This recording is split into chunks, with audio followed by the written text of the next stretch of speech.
नमस्कार, news point में आपका स्वागत है। मैं हूं राजीव और हमारे साथ जुड़े हुए हैं देशबंधु के कार्यकारी संपादक जयशंकर गुप्त। जयशंकर जी, आपका स्वागत है। जी बहुत धन्यवाद। तो जयशंकर जी, राजस्थान में सियासत का ऊंट किस करवट बैठेगा, इस पर सबकी निगाहें टिकी हुई हैं। इस बीच सचिन पायलट का एक इंटरव्यू सामने आया है जिसमें उन्होंने जाहिर कर दिया है कि उनकी असली नाराजगी अशोक गहलोत से है। हालांकि वो ये भी कह रहे हैं कि मैं गहलोत से नाराज नहीं हूं, लेकिन जो बातें सचिन पायलट ने कही हैं वे बातें खुद पोल खोल रही हैं। पायलट ने कहा है कि मैं कोई विशेषाधिकार भी नहीं मांग रहा। हम सभी चाहते हैं कि कांग्रेस ने राज्यसभा के चुनाव में जो वादा किया था उसे पूरा करे।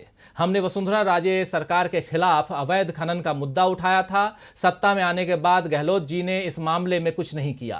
पिछले साल राजस्थान हाई कोर्ट ने 2017 के वसुंधरा सरकार के उस संशोधन को खारिज कर दिया था जिसमें उन्हें जयपुर में सरकारी बंगला हमेशा के लिए मिल गया था। गहलोत सरकार को बंगला उनसे खाली करवाना चाहिए था, लेकिन उन्होंने हाई कोर्ट के फैसले को सुप्रीम कोर्ट में चुनौती दी। मुझे और मेरे समर्थकों को राजस्थान के विकास के लिए काम नहीं करने दे रहे हैं। नौकरशाहों से कह दिया गया है कि वो मेरे निर्देशों का पालन नहीं करें। फाइलें मेरे पास नहीं आती हैं। महीनों से कैबिनेट और सीएलपी की बैठक नहीं हुई है। उस पद का क्या मतलब है जिस पर मैं रह करके लोगों से किए वादों को पूरा नहीं कर सकता हूं।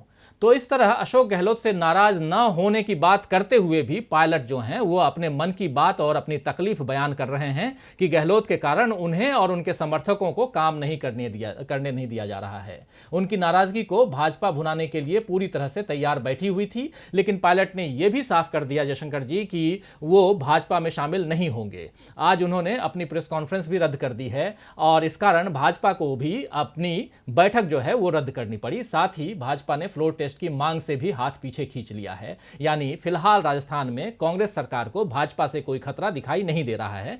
लेकिन जयशंकर जी, बकरे की अम्मा कब तक खैर मनाएगी? भाजपा ने फ्लोर टेस्ट की मांग टाली है, अपनी महत्वाकांक्षाएं नहीं। क्या कहेंगे? नहीं, देखिए इसमें बहुत सारी बातें हैं, आपने बहुत सारी बातें कही हैं। जैसे अब जी, सचिन पायलट का जो ताजा इंटरव्यू है, जो शायद इंडिया टुडे या किसको दिया है उन्होंने, किसी को, इंडिया तो टुडे। उसमें जो उन्होंने इंडिया टुडे को ही दिया है, तो उन्होंने कहा है कि मैं भाजपा में नहीं जा रहा हूँ, एक बात। दूसरा कि मेरी अशोक गहलोत से नाराजगी नहीं है, मैं कोई विशेषाधिकार भी नहीं चाहता था। और तीसरी बात यह कि हम जो वादे किए थे हमने चुनाव में, उसको पूरा करने में हम विफल हो रहे थे। सो इसके लिए हमारा विरोध है, इसके लिए हमारा ये है।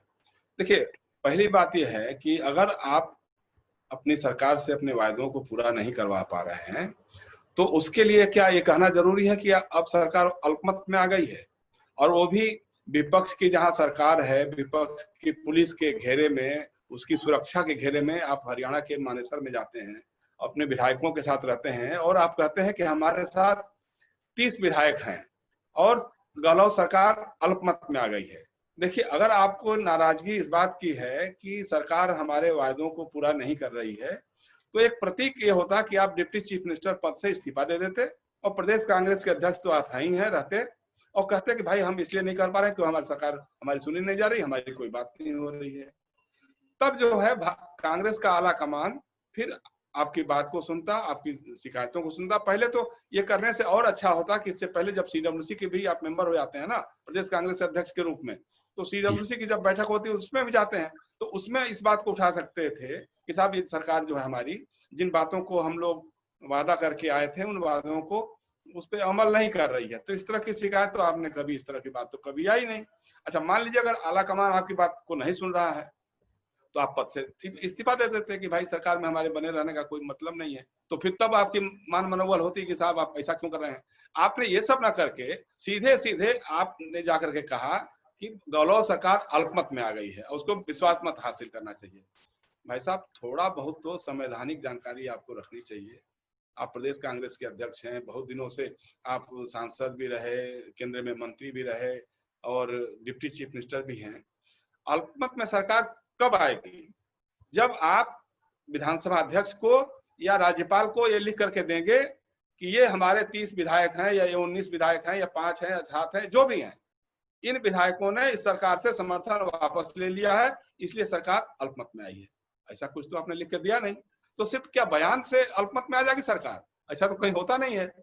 असल बात यह है कि आपने जो उम्मीद लगाई हुई थी, आपने तो झांसा दिया भाजपा के लोगों को कि 30 विधायक हमारे साथ हैं, हो सकता है कि रहे भी हों, लेकिन उसमें से आधा दर्जन से अधिक तो पहले ही खिसक के चले गए थे, फिर बाद में 3 और लौट गए थे। और जैसा मैंने अभी सुना है कि 2 विधायक जो हैं, एक तो गजेंद्र सिंह सख्तावत हैं और वो वेद प्रकाश सोलंकी के बारे में कहा जा रहा है कि ये दोनों वापस लौटना चाहते हैं। सख्तावत जो है, गुलाब सिंह सख्तावत बहुत बड़े नेता होते थे कांग्रेस के राजस्थान में, उनके सुपुत्र हैं वो। तो ये दोनों वापस लौटना चाहते हैं, लेकिन चूंकि वहां पुलिस का घेरा है या सुरक्षा ऐसा बनाया हुआ है, तो अभी आ नहीं पा रहे हैं। तो मुझे नहीं लगता कि बहुत सारे लोग इनके साथ रह भी जाएंगे। और स्थिति क्या बनेगी, अब इस देखने वाली बात यह है, जैसे कुछ लोग कह रहे हैं कि राज्यपाल कुछ कर सकते हैं। राज्यपाल कैसे कुछ करेंगे जब तक कि राज्यपाल के पास लिख करके कोई न दे कि साहब ये सरकार अल्पमत में आ गई है, और उसके लिए आपको ठोस प्रमाण देना होगा। आपको लिख के देना होगा, हाँ साहब हम 30 विधायक जो हैं या 19 विधायक जो हैं, हमने कांग्रेस की गलत सरकार से समर्थन वापस ले लिया है। जिस समय आप ये लिख करके देंगे उस समय आपकी सदस्यता चली जाएगी। तो ये खतरा आपको मालूम है, इस खतरे को आप उठाना भी नहीं चाहते हैं, तो आप सब कुछ गोल बोल करके रखना चाहते हैं, तो ऐसे तो बात नहीं बनने वाली है। दूसरी बात एक और मैं कहना चाहता हूँ, जो अभी कांग्रेस ने 19 विधायकों को एक नोटिस दी है कि उनको 2 दिन के भीतर बताना होगा कि वो कांग्रेस विधायक दल के साथ हैं, कांग्रेस के साथ हैं कि नहीं है। वो विधायक दल की 2-2 बार बैठक बुलाई गई, उन दोनों बैठकों में क्यों नहीं आए, और अगर 2 दिन में अगर उनका जवाब आता है वो असंतोषजनक होता है या जवाब नहीं आता है, तो उनकी सदस्यता जा सकती है। इस पे मुझे थोड़ा संदेह है कि विधानसभा अध्यक्ष के परव्यू में ये बात आएगी कि नहीं आएगी। अगर ऐसा कुछ करते हैं तो हो सकता है कि ये अदालत के पास भी जा सकता है, क्योंकि हमारी जो जानकारी है, व्हिप जो लागू होता है वो विधानसभा या संसद के सदन के अंदर होता है। बाहर विधायक दल की बैठक में शामिल होते हैं या नहीं होते हैं विधायक, ये विधायक दल तय कर सकता है कि उनको कार्रवाई, उनके ऊपर अनुशासन की कार्रवाई कर सकता है, उनको निकाल सकता है पार्टी से या विधायक दल से। लेकिन विधानसभा की सदस्यता लेने का मामला, जहां तक मुझे ऐसा लगता है कि वो थोड़ा कठिन है, क्योंकि जब तक व्हिप का उल्लंघन संसद या विधानमंडल के अंदर नहीं होता है, तब तक उसमें व्हिप का कोई मतलब नहीं होता, मेरी समझ से है। लेकिन अब देखिए, गेंद जो है अभी विधानसभा अध्यक्ष के पाले में है। विधानसभा अध्यक्ष का क्या 2 दिन के बाद फैसला आता है। अब जैसे अभी आज क्या डेवलपमेंट है, जब सचिन पायलट का जो इंटरव्यू आया है, उसके बाद रणदीप सिंह सुरजेवाला ने कहा है कि भाई ठीक है, अच्छी बात है, अगर आप भाजपा में नहीं जा रहे हो, कांग्रेस में है। सचिन ने भी कहा है कि हम कांग्रेस के अभी भी मेंबर हैं, तो आप कांग्रेस के मेंबर हैं तो आप जयपुर आइए, विधायक दल की बैठक में शामिल होइए, इसमें ये करिए, आपका स्वागत है। लेकिन आप वो तो कर नहीं रहे हैं, तो इसलिए कहीं ना कहीं तो आपको कोई लाइन बनानी होगी। दरअसल बात इसमें ये हो गई है कि जिस विमान पे चढ़ाई किया पायलट ने, उस विमान का कहीं कहीं राजनीतिक जो झंझावात होते हैं, बवंडर होता है, उसमें जाके कहीं वो फंस गया है। भाजपा अभी इस हालत में है नहीं कि उनको किसी तरह का कोई समर्थक। शुरू में तो बड़ा जोर शोर से चला कि नड्डा जी इंतजार कर रहे हैं और वो आएंगे, सचिन जी आएंगे, भाजपा ज्वाइन करेंगे और सारे विधायकों का खैर मकदम होगा। लेकिन जब संख्या ही नहीं पूरी हुई, पहली बात तो है कि अगर 30 विधायक भी चले जाते और उसके बाद भी सरकार गिरती, इसकी कोई गारंटी नहीं थी, क्योंकि 200 की विधानसभा में विधानसभा अध्यक्ष को छोड़ दीजिए, 2 विधायक साथ बीमार भी बताए जाते हैं लोग, तो अगर 30 निकल भी जाते तो कांग्रेस के 107 एमएलए हैं, तो उसमें से 88 हो जाते हैं कांग्रेस के पास रहते हैं, 2 सीपीएम के हैं, 2 भारतीय ट्राइबल्स पार्टी के हैं जो भी सरकार का सपोर्ट कर रहे हैं, 1 राष्ट्रीय लोकदल का है, 13 निर्दलियों में 10 इनका समर्थन है। तो कुल मिलाकर के 102 से अधिक, 102 101 के आसपास इनकी संख्या जाके पुटती है। अगर 30 विधायकों को निकाल भी देंगे तब तो फिर इनको 85 ही चाहिए ना बहुमत, तो ऐसा तो कहीं बन नहीं पा रहा है। तो भाजपा खुल करके मैदान में आने से अभी कतरा रही है, इसीलिए कतरा रही है कि संख्या उनके पास है नहीं। और सचिन का भी जो रुख और रवैया बदला है, सचिन को भी लगा था कि बड़े पैमाने पे बगावत हो जाएगी, सारे विधायक हमारे साथ आके खड़े हो जाएंगे, लेकिन ऐसा कुछ हो नहीं पाया। लेकिन राजीव जी, एक बात मैं कहना चाहूंगा कि जिस तरह से कर्नाटका में हुआ था, कर्नाटका में भी जो एपिसोड किया गया था ना, तो उस समय भी हम लोगों ने कहा था कि अभी बीजेपी जो है वो परास्त हुई है, पस्त नहीं हुई है, यानी उसकी निगाह लगी रहेगी सरकार को गिराने में किसी हालत में भी, तो वो काम वो करेंगे कुमार स्वामी की सरकार को। और वो समय आ गया जब उनकी धीरे धीरे अंदर खाने की जब बातें होने लग गई, पूरी हो गई, तो उन्होंने उनकी सरकार को गिरा दिया। राजस्थान में भी जब तक संख्या का उनके पास समर्थन नहीं हो जाता है विधायकों का, तब तक तो चुप्पी मारे रहेंगे, ठीक है। और दूसरा है कि राजस्थान में थोड़ा वसुंधरा राजे सिंधिया का मामला भी है, भाजपा में भी सारे लोग शिवराज सिंह चौहान नहीं हो सकते हैं, वो जा करके किसी तरह से उन्होंने एडजस्ट कर लिया ज्योतिरादित्य सिंधिया के साथ में। लेकिन यहाँ पे वसुंधरा हैं, उनके लोग हैं, गुलाब कटारिया हैं, और भी पार्टी के अंदर हैं जो मुख्यमंत्री के दावेदार बने रहते हैं हर समय। एक तरफ अमित शाह जी किसी और को चाहते हैं, मोदी जी किसी और को चाहते हैं, दोनों वसुंधरा को नहीं चाहते हैं, फिर भी वसुंधरा वहाँ भारी रहती है, प्रभावी रहती हैं। तो ये सब समीकरण देखते हुए सचिन ज्यादा कर पाएंगे ऐसा नहीं लगता। एक संभावना ये बता रहे हैं लोग कि हो जी। सकता है कि सचिन पायलट वो नई पार्टी, कोई रीजनल पार्टी बनाए, उसमें साथ वो कुछ करेंगे। लेकिन इसके लिए उनके साथ गए हुए विधायक मुझे नहीं लगता कि तैयार हो पाएंगे, क्योंकि सचिन पायलट कोई ऐसे जनाधार वाले नेता नहीं रहे राजस्थान में कि वो अपने दम बूते पे कोई पार्टी खड़ा कर सके। एक तो राजस्थान में तीसरी पार्टी, कोई भी तीसरा फ्रंट या जो भी रहा हो, बहुत पहले की बात है जब जनता दल दिग्विजय बनवाया था उन लोगों ने, या समाजवादी लोग भी रहते थे वहां पे, लोक दल भी रहता था, तो थर्ड फोर्स थोड़ी बहुत रहती थी, लेकिन प्रभावकारी भूमिका में नहीं रहती थी। तो एक तो वो बात है। दूसरा यह कि अगर सचिन पायलट का इतना ही बड़ा जनाधार होता, देखिए विधानसभा का चुनाव जो जीता गया था, कांग्रेस ने जो जीता था, वो वसुंधरा जी की सरकार के निकम्मेपन, नकारापन, उसके खिलाफ जो नाराजगी, उसके कारण जीता गया था। ये कहना कि हम 7 साल से लगे थे, 5 साल से लगे थे इसलिए ऐसा हो गया, भाई साहब उसके बाद तो आप chief minister, deputy chief minister बन गए थे और प्रदेश कांग्रेस के अध्यक्ष हो गए थे, लेकिन लोकसभा की एक भी सीट आप जिता नहीं पाए, एक भी सीट। और इस बार का जो विधानसभा का चुनाव जो हुआ था, उसमें भी बताते हैं लोग, जैसी उम्मीद लगा रहे थे कि 130 से 150 सीटें जीतने वाली थी कांग्रेस, लेकिन ये आपस की लड़ाई और टिकटों का जो हेर फेर बंटवारा जो आपने प्रभाव डाल करके बाद में बदलवाए थे, तो उसके चलते कांग्रेस को नुकसान झेलना पड़ा था। तो ये बातें तो खैर बात की बातें हैं जी। लेकिन असल बात यह है कि मामला फंस गया है और अभी सचिन बाबू को भी कुछ समझ में आ नहीं रहा है। वो तो अलबला गए थे, जैसे होता ना कि बहुत कम समय में जिसको बहुत कुछ मिल जाए। मुझे याद अच्छी तरह से हरियाणा में जब भजन लाल थे, मुख्यमंत्री थे, तो उनके खिलाफ एक कांग्रेस के विधायक थे, काफी कुछ बोलते रहते थे, उनको कुछ मिल भी गया था। तो हमने उनसे पूछा था, तो उन्होंने कहा कि बकरी के मुंह में तुम्बा। तो हमने कहा ये क्या होता है, बकरी के मुंह में तुम्बा क्या होता है? तो कहा कि बकरी जो होती है उसके मुंह में तुम्बा, मतलब तरबूजा जो होता है बड़ा सा, वो बकरी के मुंह में अगर घुस जाए तो वही हालत होती है जो उसकी हो रही है। तो आज मुझे ऐसा ही लगता है कि इतने कम समय में आप केंद्र में मंत्री बन गए, सांसद बन गए, प्रदेश के अध्यक्ष बन गए, फिर डिप्टी चीफ मिनिस्टर बन गए, तो अब अचानक आपको लगा कि हमको कुछ और हो जाना चाहिए था। अभी आपके पास समय था, चाहते हैं आप, 40 से 41 साल की उम्र है, अशोक गहलोत कितनी पारियां और खेल पाएंगे। तो एक मौका था, सीखते, अनुभव लेते और करके दिखाते। जो आपके पास विभाग मिला था, जो कुछ भी मिला था, उसमें भी अगर आप प्रूव करते कि हाँ हम बहुत बढ़िया काम कर रहे हैं, हम अपने कम से कम अपने विभागीय स्तर पे तो अपना उतना काम करके दिखा रहे हैं, और अगर नहीं होता तब फिर आप बताते, शिकायत करते मुख्यमंत्री से, नहीं तो कांग्रेस के आला कमान से कहते कि हमारी सुनी नहीं जा रही, तो हमको अनुमति दीजिए कि हम ये पद छोड़ दें। आपने ये सब करने के बजाय अपनी सरकार को अल्पमत में घोषित करने का बयान दिया जाकर के। हरियाणा सरकार के किसी होटल में जाके ठहरे, पुलिस के प्रोटेक्शन में वहां पर पड़े हुए हैं और वीडियो दिखा रहे हैं, वो कह रहे हैं कि गहलोत सरकार अल्पमत में आ गई। मतलब वो सरकार जिस सरकार में आप डिप्टी चीफ मिनिस्टर है, हटाया तो आपको बाद में है ना।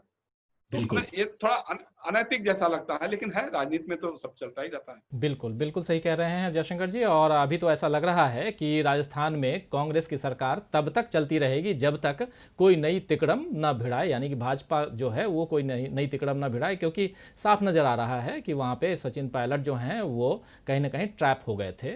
लेकिन दूसरी तरफ मैं ये कहूँगा जयशंकर जी कि झारखंड में और महाराष्ट्र में हम देख रहे हैं कि वहाँ भी ऑपरेशन लोटस की सुगबुगाहट शुरू हो गई है। और ये भी है कि जहाँ पर सत्ता नहीं है, कांग्रेस की सत्ता नहीं है, वहाँ भी कई युवा नेता जो हैं अपने पुराने कांग्रेसियों के आगे उपेक्षित महसूस कर रहे हैं। तो जयशंकर जी, राहुल गांधी ने अपनी युवा टीम बनाने की कोशिश की थी, लेकिन उनका कुनबा जो है वो बिखरता चला गया, हम देख रहे हैं।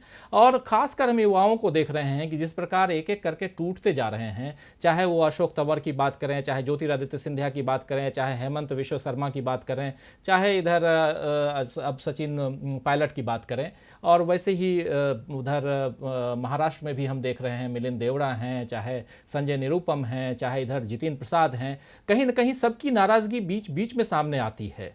तो कांग्रेस की जो दूसरी पीढ़ी, जो युवा पीढ़ी है, उसमें और कहा जाता है कि जो पुरानी पीढ़ी है और इन दोनों में तालमेल नहीं हो पाना, और दूसरी तरफ जो अध्यक्ष अभी हैं, कार्यकारी अध्यक्ष सोनिया गांधी, वो चूंकि पुरानी पीढ़ी के साथ हैं, तो दोनों के बीच और इस प्रकार एक एक करके कांग्रेस अपना जो सरकार जो है वो अगर खोती चली जाएगी तो कांग्रेस के पास बचेगा क्या। और दूसरी बात ये कि युवाओं को आखिर अपने एक उसमें जो अपने पाले में लेना, ये जो बुजुर्गवार हैं वो क्यों नहीं चाहते हैं।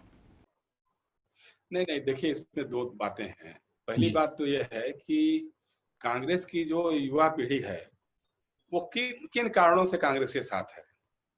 एक बड़ा कारण तो यह है कि भाजपा में या किसी और दल में उसको उस ढंग से एक्सेप्टेंस नहीं है, जगह नहीं है, इसलिए वो कांग्रेस के साथ है। वैचारिक प्रतिबद्धता क्या किसी की है क्या? देखिए, जिस दिन ज्योतिरादित्य सिंधिया ने कश्मीर के मामले पे मोदी सरकार का समर्थन किया था, उसी दिन से समझ जाना चाहिए था राहुल गांधी या उनकी पार्टी के जो भी चलाने वाले लोग हैं, रणनीतिकार हैं, कि अब ये बाबू कहीं और लाइन बनाने जा रहा है। क्योंकि हमने देखा है पहले जब इंदिरा गांधी जी के जमाने में भी होता था कि जब विपक्ष का आदमी किसी बात में इंदिरा जी के में अच्छाई देखना शुरू कर देता था या विपक्ष में थोड़ी बुराई देखना शुरू कर देता था, तो इसका मतलब था कि कुछ दिनों बाद वो कांग्रेस में चला जाता था। तो वही हालत आज हो गई है। भाई आप बताइए कि जितिन प्रसाद के पिताजी जितेंद्र प्रसाद थे, उनका तो कमिटमेंट था, उनका तो कांग्रेस के इथोज से लेना देना था, लेकिन जितिन प्रसाद का क्या है? वो ब्राह्मण सभा बनवाने में लगे हैं। राजेश पायलट का तो कांग्रेस के प्रति एक कमिटमेंट था, कांग्रेस के इथोज के साथ उनका एक जुड़ाव था। सचिन पायलट को क्या था, विदेश में पढ़ करके आए, आते ही सांसद बन गए, मिनिस्टर बन गए, प्रदेश अध्यक्ष बन गए, डिप्टी चीफ मिनिस्टर बन गए। कांग्रेस के इथोज क्या है, डिफरेंट इश्यूज पे कांग्रेस की सोच क्या है, उसके बारे में दुर्भाग्य है कि कांग्रेस खुद भी उस पर जोर नहीं दे पा रही है। भाई राहुल गांधी ने जितनी टीम बनाई, कभी भी किसी से पूछा क्या, बात की क्या कि भाई हमारे पार्टी के नियम और सिद्धांत और नीति और सब क्या है, उसके बारे में आप लोगों की क्या राय है, क्या सोचते हैं, क्या नहीं सोचते हैं? तो ये तो कभी सोचा ही नहीं। भाई मुरली देवड़ा तो ठीक, मुरली देवड़ा तक तो समझ में आता था कि वो इंदिरा गांधी से लेकर राजीव गांधी और सारा सब देखते थे, परिवार का काम भी और पार्टी का काम, पार्टी के हितों के साथ रहते थे, कभी भी शिवसेना या भाजपा के साथ नहीं गए। लेकिन मिलिंद देवड़ा के लिए क्या है, भाई कांग्रेस में अगर कुछ मिलता है तो ठीक है, नहीं मिलता है तो भाजपा में ले लेंगे, वहां नहीं मिलता है शिवसेना में मिलेगा, वहां चले जाएंगे। संजय निरूपम तो शिवसेना से ही तो भाजपा में आए ना, अरे कांग्रेस में आए ना। जी। भाई शिवसेना में नहीं मिला या उनको अभिष्ट जो था तो वो कांग्रेस में आ गए, कांग्रेस ने उनको तुरंत सांसद बना दिया। अब उसके बाद उनकी और महत्व, प्रदेश का, मुंबई प्रदेश का अध्यक्ष भी बना दिया था। तो जी। पहली बात तो आपका कोई पॉलिटिकल कमिटमेंट है कि नहीं है कांग्रेस के प्रति, कांग्रेस के इथोस के साथ आपका कोई कमिटमेंट है कि नहीं है। जो भी नई पीढ़ी है, चाहे वो ज्योतिरादित्य सिंधिया हो, जितिन प्रसाद हो, मिलिंद देवड़ा हो या कोई भी है, इस तरह के लोग हैं। तो कांग्रेस में दुर्भाग्य यह है कि हाल के वर्षों में एक तो केंद्रीय नेतृत्व तो थोड़ा कमजोर हुआ है। जब तक चुनाव जिताते रहता है तब तक तो लोगों के मन में डर लगा रहता है कि भाई ये जिताएगा, हराएगा। लेकिन जब लगता है कि अब इनके बोलते ज्यादा नहीं काम चल पाएगा, हमको ही कुछ करना होगा, तो फिर अपने अपने डफली अपना अपना राग लोग बजाना शुरू कर देते हैं। कांग्रेस को अभी भी मौका था, जब कर्नाटका का जब एपिसोड हुआ उसके बाद से अगर सचेत हो जाते तो शायद हो सकता मध्य प्रदेश से एपिसोड नहीं होता। मध्य प्रदेश हो गया तो राजस्थान पर सोचना चाहिए था। अब राजस्थान हो रहा है तो अब हो सकता है कि राजस्थान में बचाने के खेल में फंसे रहे और झारखंड पे अटैक हो जाए या मुंबई पे अटैक हो जाए। तो ये लोग देखिए, सबसे बड़ी बात क्या है कि आज एक ऐसी पार्टी की सरकार है जो 365 दिन 18-20 घंटे सिर्फ और सिर्फ राजनीतिक काम देखती रहती है कि कैसे विरोधियों को हम पस्त करेंगे, कैसे विरोधियों को त्रस्त करेंगे, उनको कैसे तोड़ेंगे, उनको कैसे फोड़ेंगे। आज देखिए पूरा देश जो है आज कोरोना से लड़ रहा है, राजस्थान की सरकार भी कोरोना से लड़ रही होगी, लेकिन हमारी सरकार जो केंद्र की सरकार है, केंद्र की सरकार को चलाने वाली पार्टी जो है, उसके आला लोग जो हैं, अमित शाह जी हैं, चाहे नरेंद्र मोदी जी हैं, चाहे नड्डा जी, जो भी हैं, मैं किसी एक का नाम क्यों लूंगा। इन लोगों की प्राथमिकता क्या है? इनकी प्राथमिकता है कि भाड़ में जाइए, मरिए अपने हाल पे कोरोना में, लेकिन हमको हमारी सरकार चाहिए, हमको हर जगह अपनी सरकार चाहिए। अगर मौका मिलेगा तो पंजाब में भी करेंगे, मौका मिलेगा छत्तीसगढ़ में भी करेंगे, मौका मिले तो भाई आप देखिए ना 25-25 करोड़ रुपए के रेट टंग गए थे ना राजस्थान में। हो सकता है कि अगली खेप होगी 50 करोड़ की होगी। या झारखंड है, झारखंड तो और खनिज का इलाका है, सारे अंबानी अडानी वहीं ताक लगाए हुए हैं, तो हो सकता है और बड़ा खेल हो जाए वहां पे। तो वो सब तो करेंगे वो लोग, लेकिन उसके लिए आप कितनी तैयार हैं? आप कैसे कैसे लोगों को सामने ला रहे हैं, कैसे लोगों को पद दे रहे हैं, कैसे लोगों को विधायक बना रहे हैं, सांसद बना रहे हैं, ये तो कांग्रेस की आला कमान को भी तय करना होगा ना। राहुल गांधी को एक बार तो सोचना ही पड़ेगा कि उनकी जो मंडली जो तैयार हुई, जो युवाओं का नेतृत्व तैयार किया, जिनको उन्होंने डेवलप किया, उस क्यों किनारे हो रहे हैं? इसलिए किनारे हो रहे हैं, एक तो लाभ की राजनीति हो सकती है कि लाभ जो चाहते हैं वो राहुल गांधी उनको नहीं दे पा रहे होंगे, लेकिन उससे बड़ा कारण यह है कि political bankruptcy of thoughts, bankruptcy of ideology, commitment on ideology, इसकी जो कमी है, इसके कारण ये लोग कहीं पर भी जा सकते हैं। मतलब कल को अगर कोई और पार्टी आ जाएगी, वो अगर कहेगी कि भाई आ जाओ, हम तुमको मुख्यमंत्री बना देते हैं अपनी पार्टी में, हमारी सरकार बनेगी, हम तुमको बना लेते हैं, तो चले जा सकते हैं, उसमें कहीं कोई दो राय नहीं, क्योंकि कमिटमेंट नाम की कोई चीज नहीं है। जी, तो कमिटमेंट नाम की कोई चीज़ नहीं रह गई है। लेकिन इधर बात जब चली सचिन पायलट की, तो इसलिए चलते चलते एक सुझाव उनके लिए कि वो अपनी नाराज़गी का क्या हल चाहते हैं, ये कांग्रेस आलाकमान के सामने खुलकर रखें और स्वाभिमान को अहंकार में न बदलते हुए अपने संगठन को मजबूत बनाएं। यही उनके राजनीतिक भविष्य के लिए बेहतर होगा और उनकी पार्टी यानी कांग्रेस के लिए भी बेहतर होगा। तो जयशंकर जी, आपने चर्चा के लिए वक्त निकाला, इसके लिए बहुत बहुत धन्यवाद। बहुत ही विस्तार से आपने पूरे इस प्रकरण को जिस प्रकार रखा है, उसके लिए आपको बहुत बहुत धन्यवाद। और दोस्तों, साथियों, शुभचिंतकों, आप सबने बहुत ही ध्यान से हमें सुना, इसके लिए आप सभी को भी तहे दिल से शुक्रिया अदा करता हूं। और देखते रहिए DB लाइव, जुड़े रहिए हमारे साथ। नमस्कार।